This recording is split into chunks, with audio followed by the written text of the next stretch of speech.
Farmweek is a production of the Mississippi State University Extension Service.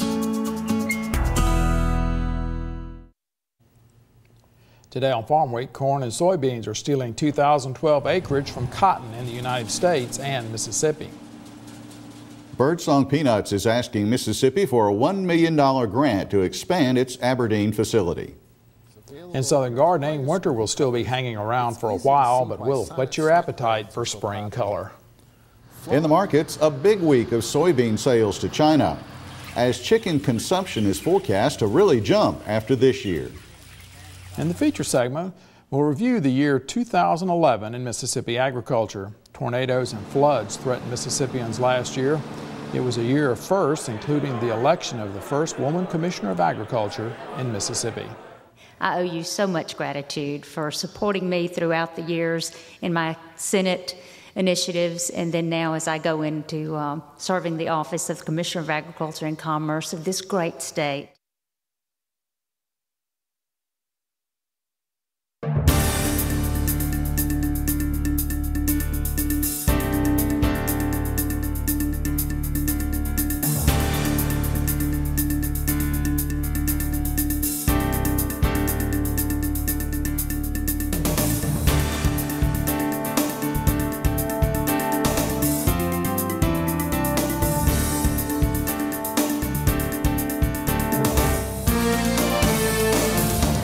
Good day, everyone. I'm Leighton Spann. And I'm Artis Ford. Welcome to Farm Week. There could be less cotton planted in Mississippi and the United States if one prediction comes true. Leighton, the National Cotton Council has released its annual survey of cotton growers. The planting intentions report showed some cotton acres are being lost to corn and soybeans. The survey was mailed in mid-December to cotton growers in 17 states. It shows cotton acreage in the United States could be down 7.5% in 2012 compared to 2011. If that comes to pass, that would mean slightly more than 13.6 million acres would be planted. In Mississippi, growers here have indicated they would plant less. Mississippi growers say they would plant 589,000 acres, off 6.5% from 2011.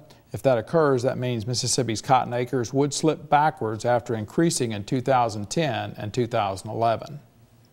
By region, Southeast growers indicated that they would cut their acreage by 13%, the Mid-South 7%, the Southwest 5%, and the West 10%. All the states that grow upland cotton indicated they would decrease their acreage.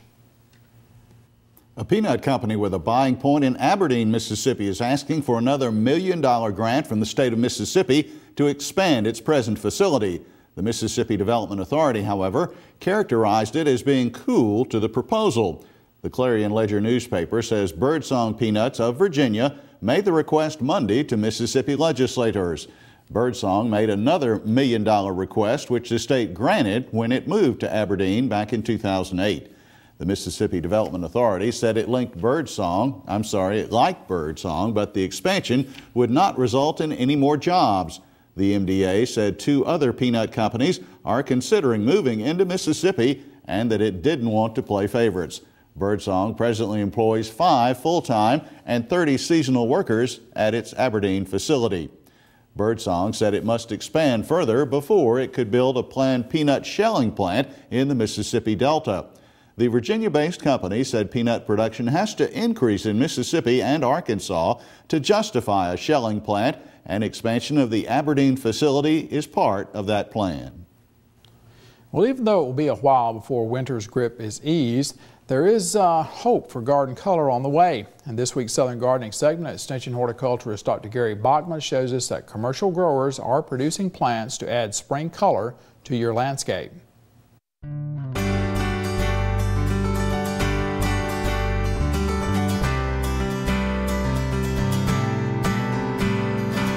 Winter has settled in, and most gardeners I know are already looking forward to the colorful plants of the spring season.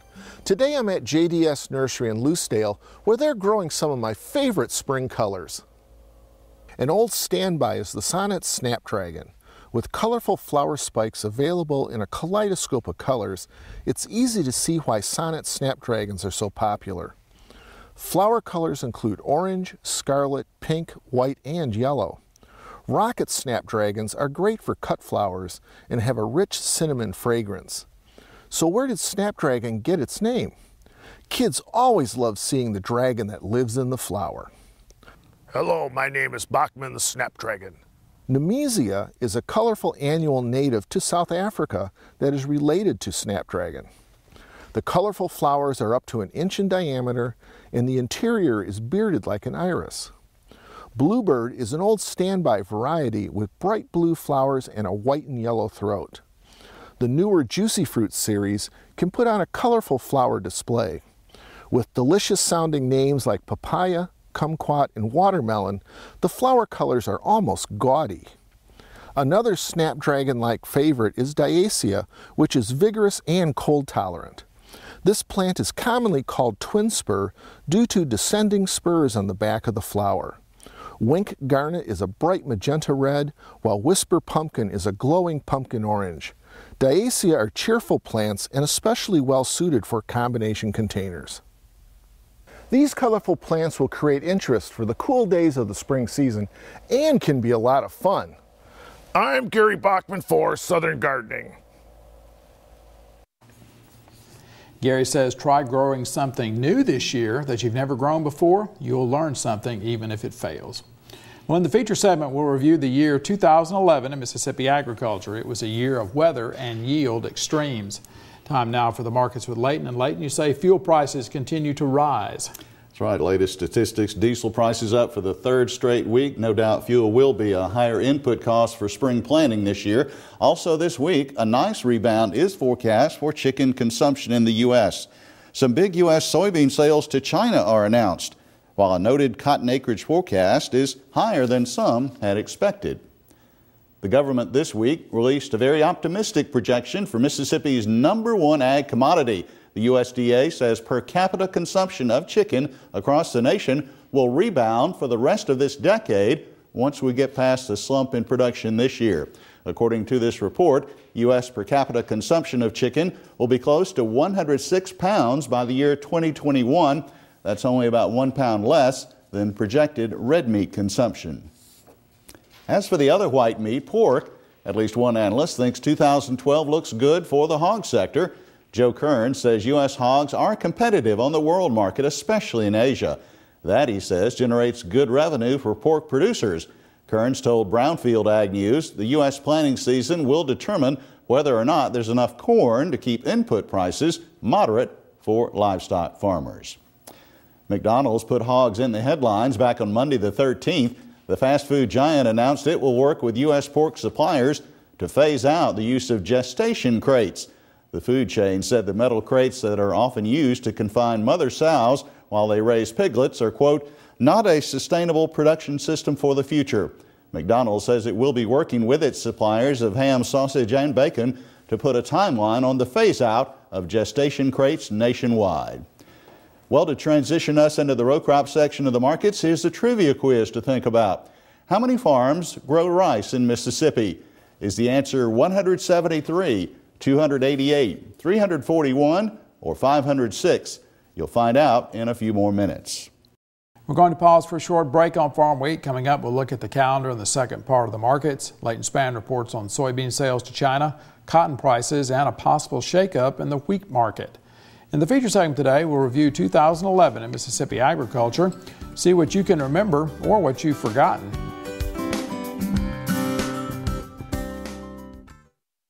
The Gulf Coast Garden and Patio Show is coming to Biloxi March 2nd, 3rd, and 4th. Vendors will be selling 2012's hot new plants and garden accessories. There will be seminars, experts to answer questions, indoor gardens to give you ideas, and fabulous door prizes. Join us for the Mississippi Nursery and Landscape Association's 11th annual Gulf Coast Garden and Patio Show, March 2nd through the 4th at the Mississippi Coast Coliseum in Biloxi, sponsored by WLOX and the Sun Herald. Before we get back to the markets, let's look at the Farm Week calendar. 2 Market Ready training sessions are coming up. Market Ready is designed to help producers market their food products directly to restaurants and retail managers. There's no registration fee, but you are asked to register ahead of time. The training will be held Friday, March 2nd at the Pontotoc County Extension Service Office on Hardin Jr. Drive. Another session will be held Thursday, March 8th. Takes place at the Lyman Community Center on Highway 49 in Gulfport. Mississippi State University's 22nd annual Greenhouse Tomato Short Course is Tuesday and Wednesday, March 6th and 7th. Register by February 24th, and the price is $125. It's $150 at the door. Takes place at the Eagle Ridge Conference Center on Raymond Lake Road at Raymond. This workshop attracts participants from across the United States. Greenhouse design and alternate heating methods are two of the items on this year's agenda. You'll also learn disease diagnosis and pest management. Go to our Farm Week website at farmweek.msucares.com for information on these and other events. Now check out this week's Farm Week Snapshot.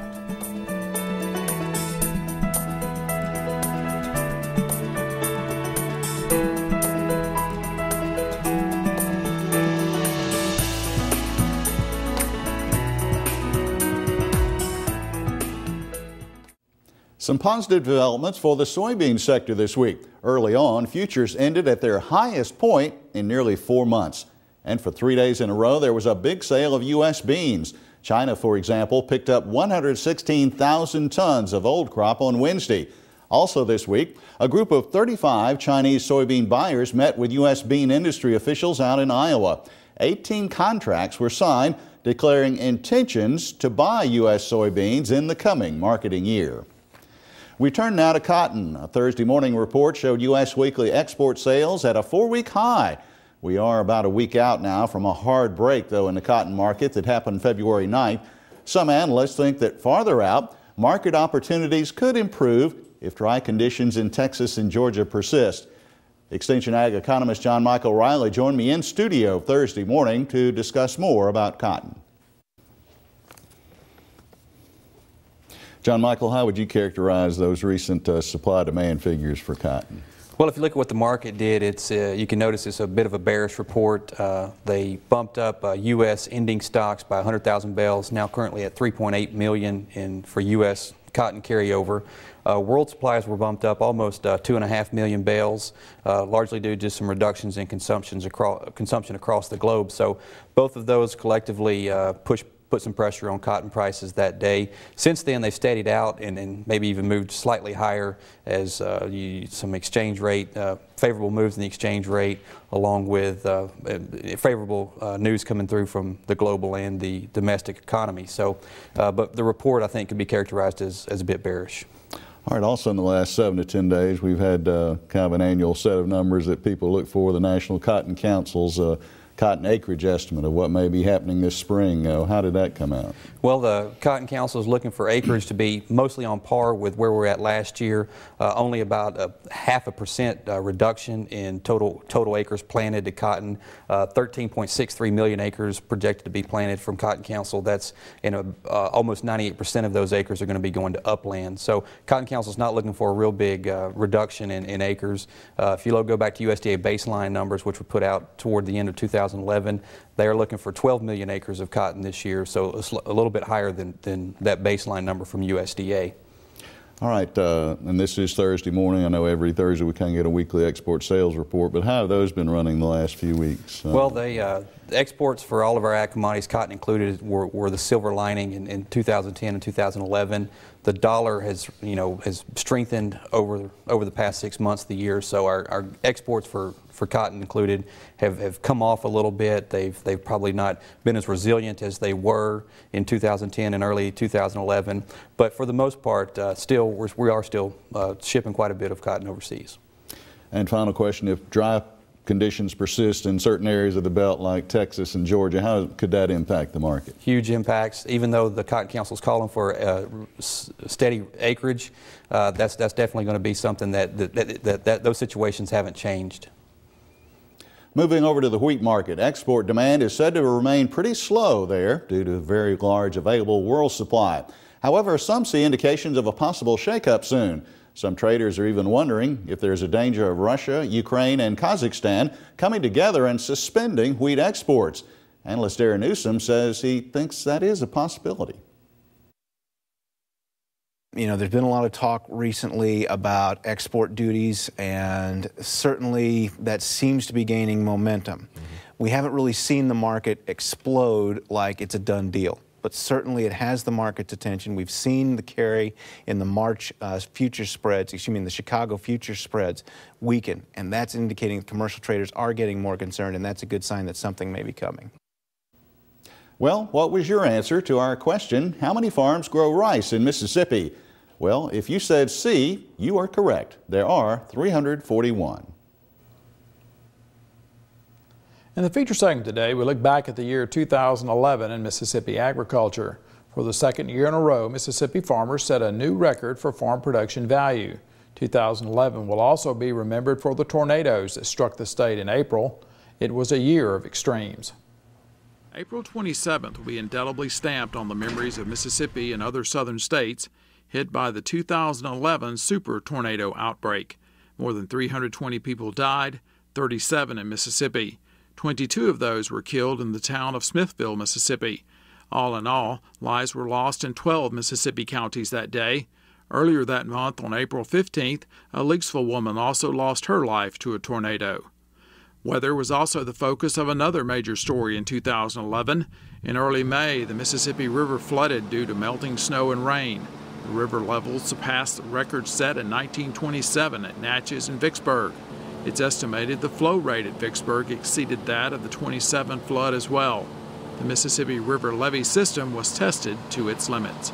And it was designed for this level of flood. But we never really expected to get this much water into the system, and certainly this is an epic, immense amount of water. The U.S. Army Corps of Engineers laid 4 miles of heavy-duty plastic along a critical part of the Yazoo River backwater levee. It was predicted the water would flow over the top of the levee, but fortunately it did not. Meanwhile, some row crop farms and catfish farms did go underwater as the Mississippi River backed up the Yazoo River. A lot of wheat was harvested as water came into the fields. There's about a foot of water in this field in the bottoms where at about 11:30 this morning it wasn't, and it's about, 3:30 or 4 o'clock this afternoon, so it's coming up fast. Probably right where we're standing in another 3 or 4 hours we'll probably be standing in water. We've got most of our operation is on the inside of the river side of the levee, and a lot of it is underwater now. While the backwater flooding caused some Mississippi Delta farmers to replant, 2011 still proved to be a record-breaking year. Mississippi farmers posted record-high farm production value in 2011, almost $6.7 billion, up 8% from the previous year. When you include $357 million in federal government payments, that figure goes over $7 billion for the first time in history. Poultry remained Mississippi's #1 agricultural commodity in spite of the fact many companies cut back on their production. $2.44 billion in farm production value was produced, up 0.2% from 2010. Mississippi forestry was second, down 0.4% to $1.035 billion. Soybeans third, $860 million produced in 2011, up almost 2% from 2010. Mississippi's cotton acreage jumped 50% in 2011, which helped it to grab fourth in farm production value, with $599 million in lint and cottonseed production. Corn came in fifth at $595 million, up 42% from the previous year. Farm-raised catfish came in sixth, $222 million, up 2% from 2010. Seventh, cattle and calves, $155 million worth were grown in Mississippi in 2011. Rice acreage declined 48% from last year, helping place it at eighth in production value, $153 million. Hay came in ninth at $138 million. The largest winter wheat acreage in 3 years pushed wheat into 10th place in farm production value with $127 million. I owe you so much gratitude for supporting me throughout the years in my Senate initiatives, and then now as I go into serving the office of Commissioner of Agriculture and Commerce of this great state. 2011 was a state election year. The retirement of Mississippi Ag Commissioner Lester Spell after serving 4 terms meant a wide-open race to replace him. Republican State Senator Cindy Hyde-Smith of Brookhaven became Mississippi's first woman Commissioner of Agriculture. Hyde-Smith had served previously as chairwoman of the Mississippi Senate Ag Committee, and her family operates a cattle sale barn. She defeated Democrat Joel Gill, Gill is the mayor of Pickens, runs a cattle order buying company, and serves as a national officer with the Ranchers Cattlemen Action Legal Fund. Kathy L. Poole of Biloxi was the Reform Party candidate. Today is the first opportunity that so many of us have had a chance to get together and share and celebrate the overwhelming passage of Initiative 31, the eminent domain referendum. After several years of trying to pass eminent domain reform through the Mississippi legislature, the Mississippi Farm Bureau led the effort to gather the signatures necessary to place it on the ballot as an initiative. The initiative seeks to keep state and local governments from taking private property and turning it over to private companies for private development. Even though it was opposed by several state officials, Initiative 31 struck a chord with Mississippi voters who passed it overwhelmingly, 73% to 27%.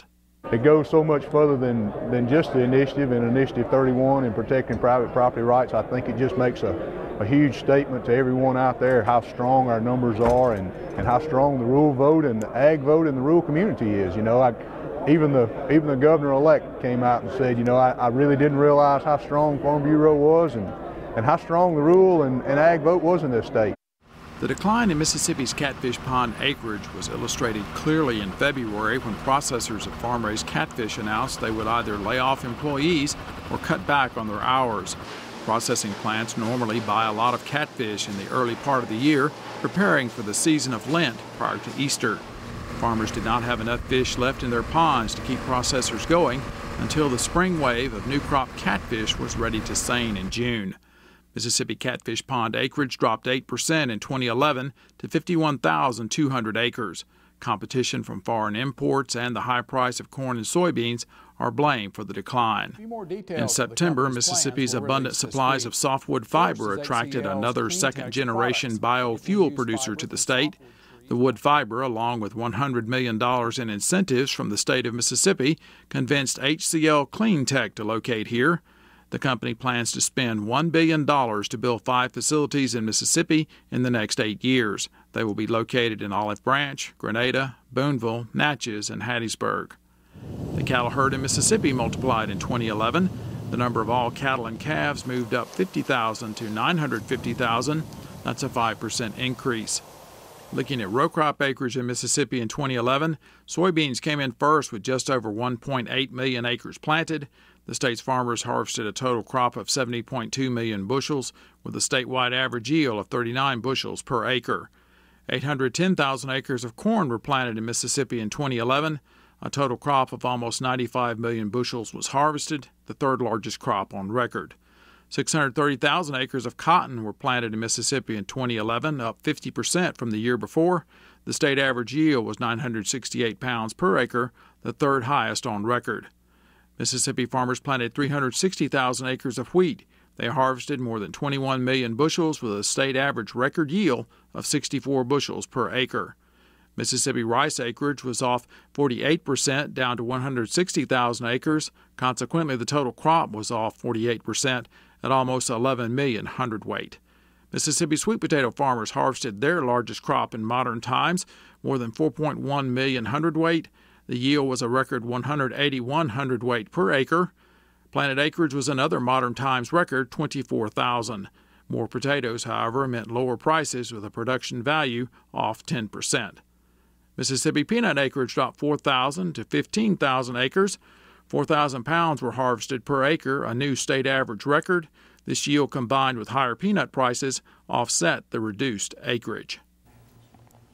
You can watch this story again reviewing 2011 in Mississippi agriculture on our Farm Week website, our Facebook page, or YouTube. The website address is farmweek.msucares.com.